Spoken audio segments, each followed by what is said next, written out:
Трамп сохраняет военное присутствие США в Сирии. Президент США Дональд Трамп заявил, что Белый дом примет решение относительно присутствия американских войск в Сирии. Он опроверг заявление в СМИ о том, что принял решение вывести войска из Арабской Республики. «Я не знаю, кто это сказал, но мы примем решение по этому вопросу», заявил он журналистам в ответ на вопрос, говорил ли он о выводе американских войск из Сирии. «Мы не вовлечены в ситуацию в Сирии. Сирия увязла в своих проблемах. Им не нужно наше вмешательство».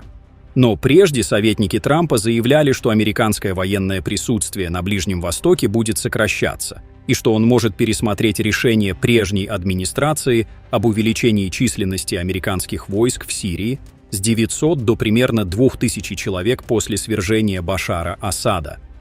Не кажется случайным хронологическое совпадение заявления Трампа по Сирии с итогами переговоров в Дамаске, заместителя главы МИД России Михаила Богданова и спецпредставителя президента России по Сирии Александра Лаврентьева о судьбе российских военных баз в порту Тартус и в Хмеймиме. Следует отметить, что пункт базирования Тартус – единственный российский военно-морской логистический узел в Средиземноморье, а Хмеймим – ключевая авиабаза снабжения российских сил в Средиземноморье и Северной Африке. Накануне новые власти Сирии аннулировали инвестиционное соглашение с российской компанией «Стройтрансгаз» об управлении портом Тартус. Но, судя по всему, как пишет The Economist, российские базы в Сирии остаются, хотя на новые власти Сирии оказывается серьезное давление с целью добиться их эвакуации. Это ставится даже условием для снятия санкций Запада против Сирии.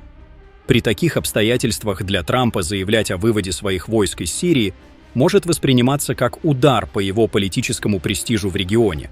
К тому же против этого выступает Израиль, который озабочен двумя факторами.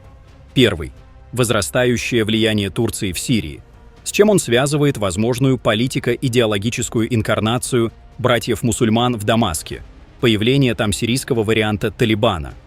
И второй – перспектива расправы Анкарой с сирийскими курдами. Этими факторами Израиль мотивирует сохранение буферной зоны на Голландских высотах. Кстати, и среди части арабских стран существуют пессимистические предположения относительно переходного периода в Сирии, которые выражены четко. Сирия может погрузиться в хаос, что подорвет систему региональной безопасности, и то, что после этой трансформации Сирия может оказаться под опекой Турции, которая стремится возродить свое османское наследие в арабском мире. Поэтому они объективно заинтересованы в российском военном присутствии в Сирии, полагая, что могут оттянуть Россию от альянса с Турцией. Тут возможны варианты. Например, Турецко-Арабский союз с участием Израиля, который мог бы играть ключевую роль в управлении регионом. Также есть предложение, озвученное сотрудником Моссад. Соглашение между США, Израилем, Россией и Турцией, направленное на смягчение исламского влияния в новой власти Дамаска. С другой стороны, это свидетельствует о нестабильности формирующейся вокруг Сирии ситуации, неясной перспективой трансформации режима в Дамаске, что вытягивает на поверхность исторические стратегические проблемы, возникшие в результате еще Первой мировой войны. Пока же выпирает проблема восстановления суверенитета Дамаска над всеми своими территориями, включая анклав, контролируемый курдскими формированиями на северо-востоке страны, где присутствуют американские войска. Дамаск стремится диверсифицировать свои стратегические партнерские отношения с мировыми центрами силы и странами региона и не ограничиваться Турцией. Такой подход кажется реалистичным, поскольку именно геополитика диктует Сирии такой баланс. Но никто пока не знает, что из всего этого получится.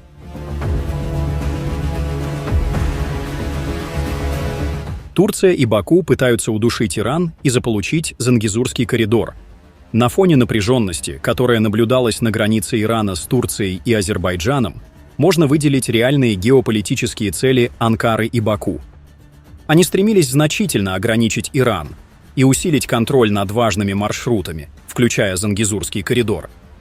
Иран в тот период пытался бороться с контрабандой топлива, однако основной проблемой стали действия Турции. Азербайджан, поддержав Турцию, закрыл свою границу с Ираном в Нахидживане, пытаясь помешать Ирану выйти в Европу через этот регион. В ответ Иран предложил закон о полном баке, который должен был бороться с контрабандой топлива, Однако Турция, обеспокоенная этим шагом, ввела пошлину на иранские грузовики, что создало дополнительные трудности для Ирана. Турция и Азербайджан в тот момент согласованно пытались блокировать иранские торговые пути в Европу через эти страны. Их действия направлены на геополитическое давление с целью перекрытия ключевых маршрутов. Основной целью было захватить Зангезурский коридор через Армению и оккупировать эту территорию, но Иран твердо заявил, что не допустит этого. Иранское общество проявило единство в ответ на действия Турции и Азербайджана, в том числе отказавшись продавать топливо турецким водителям.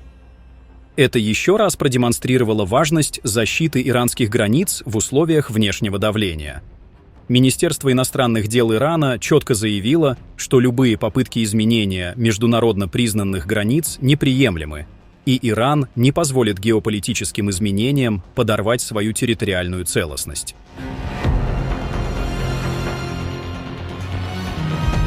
Некоторые пропагандисты утверждают, что Иран отвернется от Армении из-за ее прозападного курса, но реальность показывает обратное.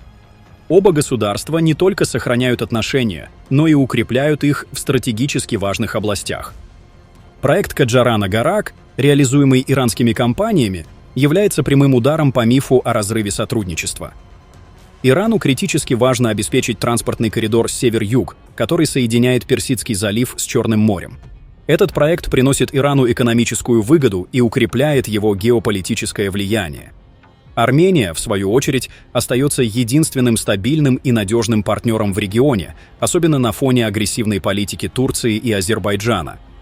Иран и Армения укрепляют свои отношения не по выбору между Востоком и Западом, а по прагматичной политике, направленной на выгоду обеих сторон. Иран получает стабильный маршрут для экспорта, а Армения укрепляет свои позиции в регионе, защищая себя от изоляции. Эти государства понимают, что их сотрудничество приносит пользу, и это важно для обеих сторон. Миф о том, что Армения планирует блокировать Иран из-за сотрудничества с США, абсурден. Ереван исторически заинтересован в стабильных отношениях с Тегераном, потому что Иран является важным партнером в обеспечении альтернативных выходов на мировые рынки и поддерживает баланс в регионе. США и их союзники также заинтересованы в стабильности Армении, как противовесе агрессивной политике Турции. Проект Каджаран-Агарак наглядно демонстрирует, что мифы о возможном охлаждении отношений с Ираном и изоляции Армении не имеют основания. Политика не делится на черное и белое. Это не работает в реальности, и политические отношения часто более сложны, чем они кажутся на первый взгляд. Пишите ваше мнение в комментариях и подписывайтесь на наш канал, чтобы не пропускали самые важные новости мира и нашего региона.